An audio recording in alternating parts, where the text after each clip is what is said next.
다음은 산술연산에 대해서 알아보고 산술연산기인 가산기, 가감산기, 곱셈기, 나눗셈기를 차례로 살펴보도록 하겠습니다. 산술연산은 데이터에 대한 산술연산은 정수연산과 실수연산으로 구분할 수 있습니다. 정수연산은 보수변환, 즉 2의 보수변환을 통해서 음수연산을 할 수가 있고요. 그 다음에 증가, 감소하는 연산도 할 수 있겠습니다. 정수 덧셈과 뺄셈, 정수 곱셈, 나눗셈 요 네 가지 사칙 연산을 할 수가 있겠습니다. 실수 연산도 마찬가지로 정수 연산과 마찬가지로 덧셈, 뺄셈, 곱셈, 나눗셈을 할 수 있겠습니다. 가산기를 먼저 살펴보도록 하겠습니다. 병렬 가산기는 전 가산기를 n개 연결해서 n비트 가산을 할 수 있는 가산기가 되겠습니다. 하이비트 연산 결과 발생하는 캐리를 상위 비트 연산에 반영해서 캐리를 앞쪽 MSB 쪽으로 이렇게 프로퍼게이션 전달하는 전파하는 이런 계산기 오퍼레이션을 하겠습니다. 여기서 보여주는 이 계산기는 리플 캐리에 들어서 제일 밑에 LSB 쪽에 하프 헤더를 통해서 계산을 한 다음에 사실은 이건 하프 연산인 경우는 캐리인이라는 게 필요가 없죠. 하지만은 프레더인 경우 프레더를 통해서 이걸 하는 경우는 투스 컴프리먼트 하는 경우인데 계산기 전계산기만 생각한다면 요 캐리는 필요 없게 되겠습니다. 하프 헤더를 사용할 경우에는 이와 같이 캐리가 계속적으로 MSB 쪽으로 전달되는, 그래서 이게 시간 전체 계산 시간을 이 캐리 전파 속도가 좌우하게 되겠습니다. 따라서 캐리 전파를 빨리 하기 위한 다양한 헤더 구조를 이전에 설명한 바 있습니다. 병렬 가감산기가 되겠습니다. 병렬 가감산기는 앞에서 설명한 폴헤더에다가 이와 같이 익스클루시브 OR을 통해서 투스 컴프리먼트를 계산할 수 있게 이렇게 추가한 게 가감산기가 되겠습니다. 즉 가산도 하고 감산도 할 수 있는 회로가 되겠습니다. 가산기 회로에 2의 보수기를 포함시켜 덧셈과 뺄셈을 같이 수행한다. 2의 보수기가 이것이 되겠습니다. 제어 비트를 사용해서 덧셈과 뺄셈을 구분한다. 덧셈일 경우에는 0, 뺄셈일 경우에는 1이 되겠습니다. 이 뺄셈일 때 1은 실제로 플러스 1의 역할을 하게 됩니다. 캐리가 이렇게 들어가면서, 즉 투스 컴프리먼트라고 하는 것은 원스 컴프리먼트에다가 플러스 1을 하는 게 되겠죠. 이 1은 사실은 이 패스를 통해서 캐리 형태로 들어가게 됩니다. 원스 컴프리먼트는 익스클루시브 OR 함수를 통해서 인버전이 되는 거죠. 즉 네게이션 오퍼레이션은 파라미터에다가 먼저 익스클루시브 OR 게이트를 통과시키면 인버전이 됩니다. 즉 이 0에 인버전을 시키면, 여기 이제 인버전 할 경우는 서브일 때죠. 즉 서브트랙션 할 때, 뺄셈 할 때는 이 라인이 전부 하이가 되기 때문에 0이면은 1이 되겠죠. 1이면 어떻게 됐습니까? 0이 되겠죠. 즉 이게 1인 상태에서는, 그죠? 서브트랙션을 통해서는 투스 컴프리먼트를 더하는 형식이 되기 때문에 이 라인이 전부 1이 되겠고, 이거 위에서 여기 들어오는 인풋들은 전부 인버전이 되겠습니다. 다음은 곱셈기에 대해서 설명하겠습니다. 곱셈기는 디지털 신호 처리, 통신 시스템 분야에서 그 역할이 증가하고 있습니다.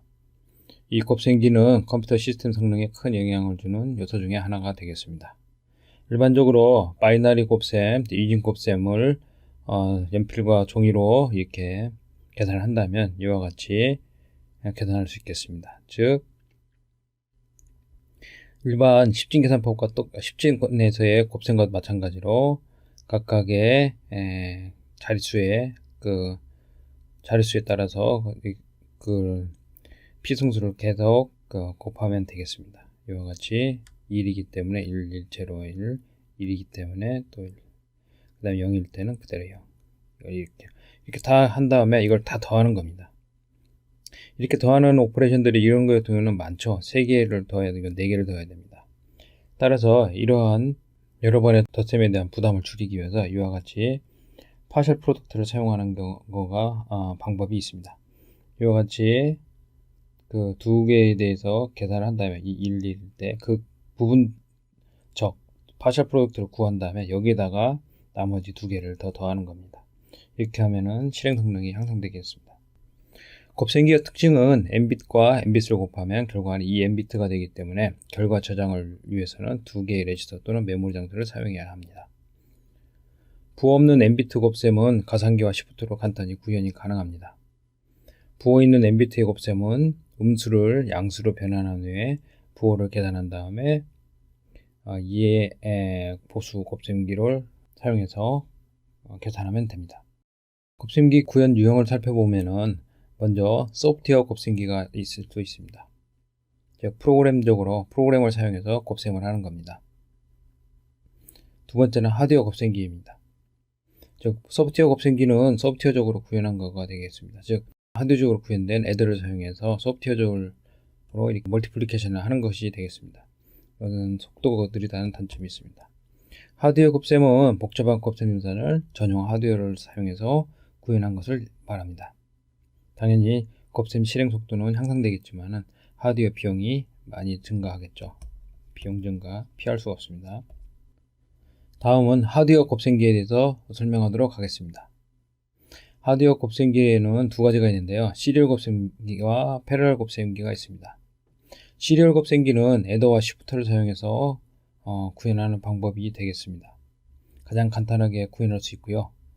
부분적, 즉 파셜 프로덕트를 계산한 후에 계속 누적해 나가는 방식으로 곱셈을 하게 되겠습니다.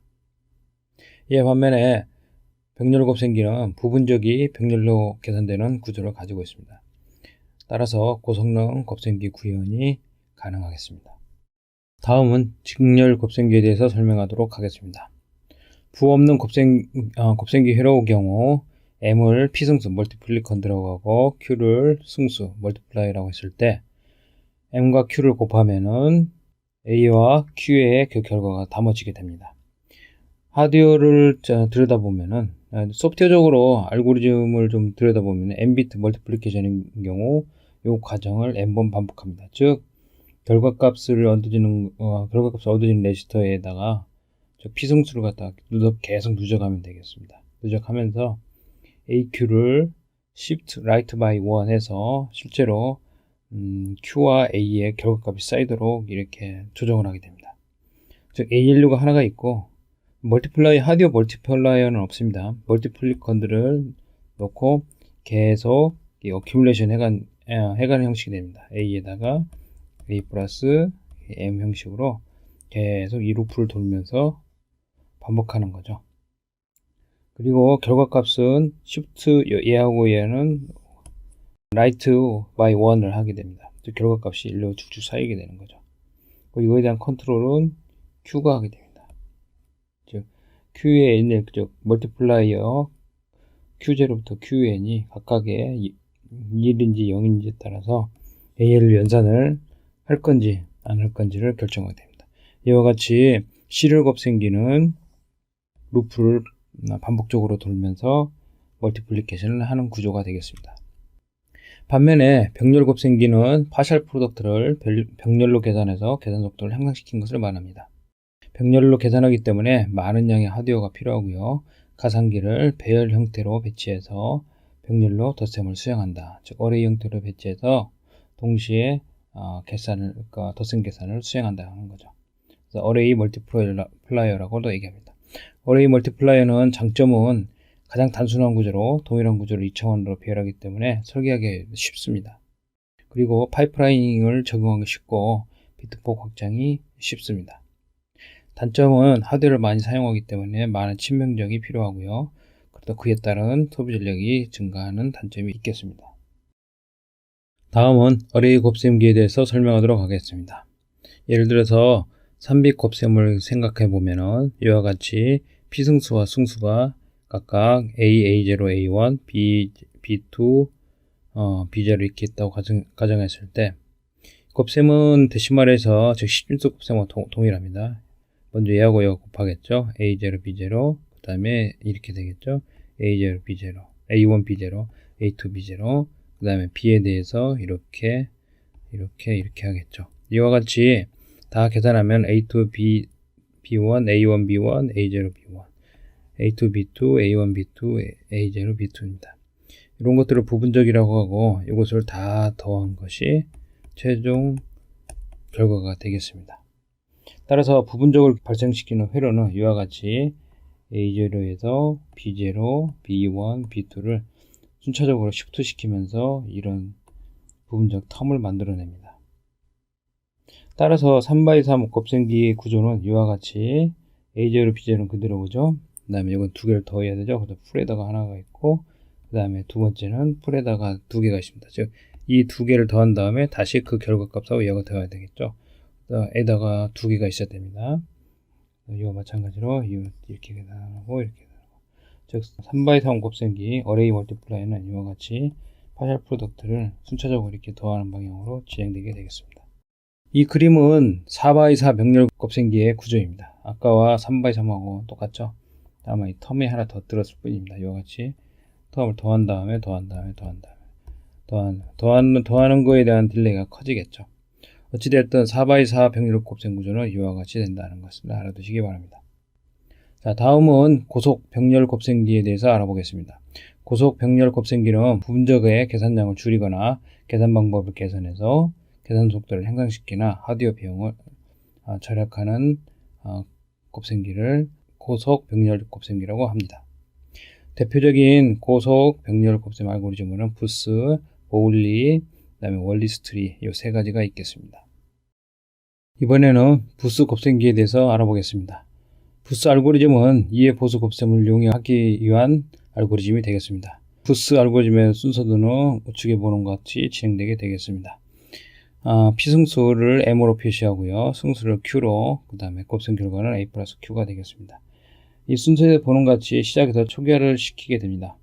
즉, 최종적으로 곱셈의 결과가 나오는 A와 Q 값을 초기화 시켜주고 M에다가 P승수를 넣고 Q에다가 승수를 넣게 됩니다. 여기서 중요한 것은 한 번에 보는 Q와 Q-1을 동시에 본다는 겁니다. 즉, 두 빛을 한꺼번에 생각해서 두 빛이 1, 0나 0, 1일 경우, 그 다음에 1, 1일 경우하고 0, 0일 경우를 다른 방식으로 다루게 됩니다. 두 자리를 동시에 봐서 1, 2하고 0, 0, 즉 같을 경우에는 그대로 A, Q, Q-1 이전 Q가 되겠습니다. 이걸 산술적으로 우측 시부터 하게 됩니다.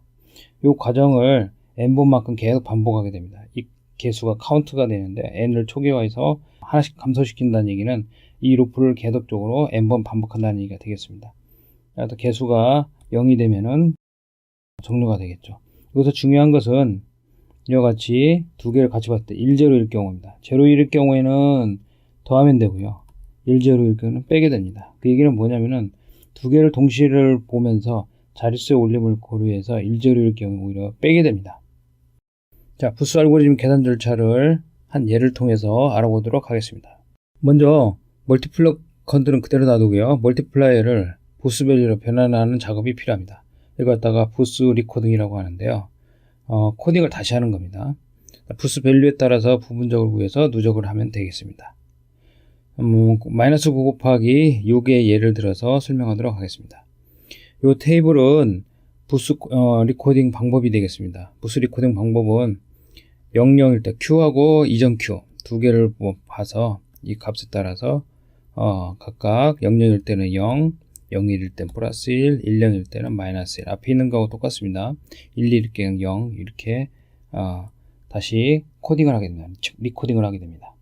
예를 들어서 마이너스 9 같은 경우는 10, 111이 되겠고 6은 00110이 되겠습니다. 이 경우 Q의 마이너스 1, 즉 이전의 Q 값은 0이 되겠습니다. Q의 마이너스 1이 되겠습니다. 여기에 해당되는 게 되겠죠. 그래서 이것을 감안을 해서 이걸 고려를 해서 부수 리코딩을 하면 이와 같이 됩니다. 즉 뭐냐? Q 요 자리 값은 얘하고 얘가 얘를 기준으로 결정하게 됩니다. 00이기 때문에 0이 되겠죠. 그 다음에는 10이 되겠죠. 10이 되니까 마이너스 1이 되고 그 다음에 11이 되니까 0이 되고요. 그 다음에 01이 되니까 플러스 1이 되겠죠. 그 다음에 00이니까 0. 이와 같이 요 멀티플라이어를 다시 이 테이블을 사용해서 다시 코딩을 한 것다가 리코딩이라고 얘기합니다. 나머지는 십진 곱셈하고 동일합니다. 0이니까 전부 0이 되겠죠.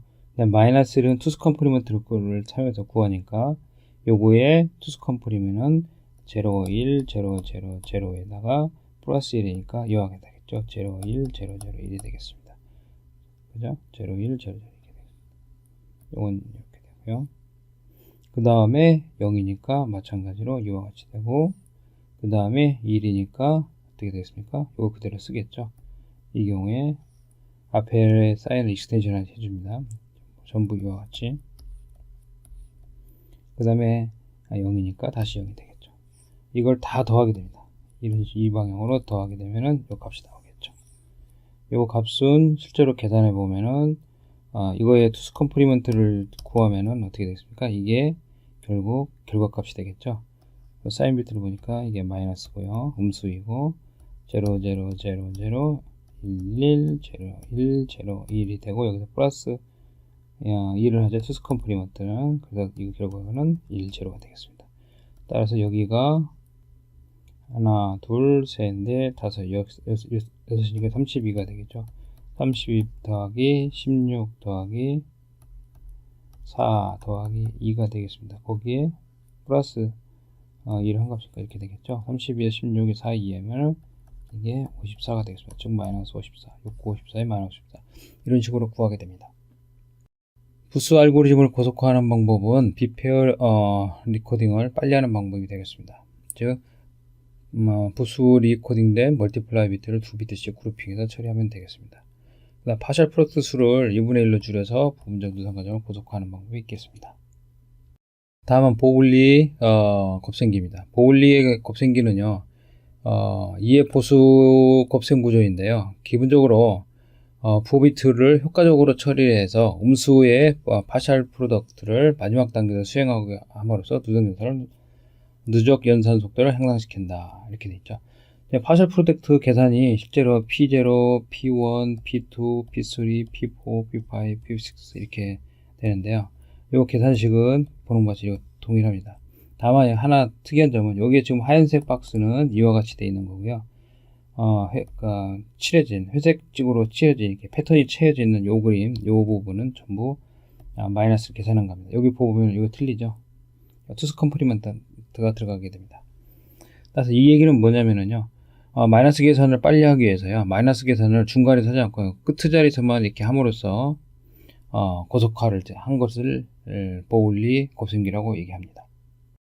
다음에 월리스 트리인데요. 월리스 트리는 어레이 곱셈기보다 고속이 됩니다. 즉 트리의 높이를 줄인 겁니다. 어레이 구조가 낮습니다. 그래서 NB 곱셈의 경우 어레이 곱셈기는 어레이 높이가 n이 되겠죠. NBC인 경우에 n by n이 되기 때문에. 근데 그에 반해서 월리스 트리는요 로그 2의 n이 되겠습니다. 즉 요게 4 by 4 같으면은 요게 높이가 2라는 얘기가 되겠습니다. 이와 같이 구조를 좀 상당히 복잡하게 이렇게 계산을 하게 됩니다. 즉, 두 개씩을 애더를, 더 두어서, 애더의 커퍼런스를 더 넣어서 이거 보는 같이 오퍼란드가 3개가 되죠. 이런 것 같은 경우. 3개를 더하는 이런 구조를 사용해서 좀 이 뎁스를 좀 낮춘 거가 되겠습니다. 이게 뭐 하이트라고 했나요? 좀 낮추게 되겠습니다. 장점은 고속이 처리가 가능한데 구조가 복잡합니다. 다음은 나눗셈기입니다. 나눗셈기는 A를 B로 나누면은 Q와 R로 나눠지겠는데요. A를 피제수, 디비던드라고 하고 B를 디바이저라고 하고 몫을 코티언트, 나머지 리메인더라고 얘기를 합니다. 나눗셈 중간에 발생하는 나머지는 파셜 리메인더라고 얘기를 하고 있습니다. 부와 정수에 대한 나눗셈은 부 없는 정수의 나눗셈 수행 후에 보수를 사용해서 부호를 결정하면 되겠습니다. 양수 계산을 한 다음에 부호를 체크해서 마이너스를 붙여주면 되겠죠. 자, 이번에는 나눗셈기에 대해서 좀 더 예제를 통해서 좀 더 알아보도록 하겠습니다. 이와 같이 나눗셈기는 10진 나눗셈하고 뭐 크게 다르지 않습니다. 디비던드 값을 디바이저 값으로 계속 나누시면 됩니다. 즉 MSB부터 디비던드 MSB부터 디바이저를 하나씩 빼고 그 자릿수에 맞춰서 남게 되면은 1 모자라면은 자릿수 이동시는 0을 채워 넣으면 되겠습니다. 최종적으로는 이 리메인더하고 코티언트가 남게 되겠습니다. 중간에 남는 것들은 파셜 리마인더가 되겠습니다. 그래서 알고리즘적으로 보면은 MB 디비전인 경우는 이 루프를 n번 반복하면 되겠습니다. 이것을 이해하기 쉽게 밑에 그림을 먼저 보시면은 좀 더 이해하기가 쉽습니다. 즉 M에는 디바이저가 들어가 있고요. 그 다음에 Q에는 디비던드가 들어가 있습니다. 그리고 A에 리마인더가 들어가 있고요. 리메인더가 들어가 있고요. 근데 이 Q 값을 잘 보면 Q 사이트에는 뭐가 들어가냐면 처음에는 디비던드가 들어가는데 이걸 시프트해서 하다 보면은 결국엔 나머지 여기에는 코티언트 지금 몫이 여기 남아있게 됩니다. 그래서 몫과 나머지 연산이 다 끝나면 n번의 루프가 돌게 되면은 결국엔 여기에는 코티언트가 남고 여기는 리메인더가 남게 되겠습니다. 즉 레프트 시프트 바이 1 하는데 A와 Q를 시프트 바이 1 합니다. 이 얘기는 사실은 여기에 해당되는 게 되겠습니다. 디비던드가 여기에 들어가 있기 때문에 디비던드를 시프트한 여기다가 시프트한 것은 지금 요게 들어갔죠. 요 값들이 일로 들어오게 됩니다. 이 값에서 뭘 빼냐면은 1101을 빼게 됩니다. 디바이저를 빼게 되는 거죠. 어디에 따라서 요게 따라서 빼게 됩니다. 그렇겠죠? 일단은 빼죠. A에서 즉 여기에서 이 M을 빼게 됩니다. 그죠? 여기서 먼저 빼겠죠. 그 다음에 어떻게 하십니까? 이 결과값을 봐서 이 결과가 음수란 얘기는 모자란다는 얘기가 되겠죠. 그죠? 모자라면은 여기에서 0을 채우듯이 Q에다가 Q0에다가 0을 즉 여기다가 0을 채우고 일단 뺐으니까 복원을 시켜야 되죠. 복원을 시켜야 됩니다. 그죠? 이 얘기는 0을 넣었다는 얘기는 하나 시프트 되는 케이스가 되겠습니다. 요 케이스가 되겠습니다. 요 케이스. 그 다음에 0이 아닌 경우다. 즉 A가 뺀 값이 양수인 경우에는 남아있다는 얘기죠. 정상적으로. 요거 같은 경우 남아있게 되면은 어떻게 됩니까? 실제로 코티언트 값은 2를 세팅해 줘야 되겠죠. 그 얘기는 뭐냐? 일단은 A에서 A-M 해서 파셜 리메인더를 구한 다음에 이 결과값을 모니터링해서 결과값이 0이면은 0이라는 얘기는 뭐죠? 여기는 리메인더 값이 디바이저보다는 작다는 얘기가 되겠죠. 그죠? 즉 M이 더 크다는 얘기가 되겠습니다. 그러니까 어떻게 해요? 원상복귀 시켜주고 대신에 몫은 0을 채워줘야 됩니다. 자리 이동을 하게 되죠. 그 다음에 이게 양수란 얘기는 A가 M보다 크다는 얘기이기 때문에 이건 정상적으로 1이 되게 되겠습니다. 따라서 이와 같이 계속 반복적으로 하다 보면은 결국에는 이 자리에 이 디비던드는 시프트 레프트로 해서 이 리메인더 쪽으로 들어가게 되고요. 즉 A 값으로 들어가게 됩니다.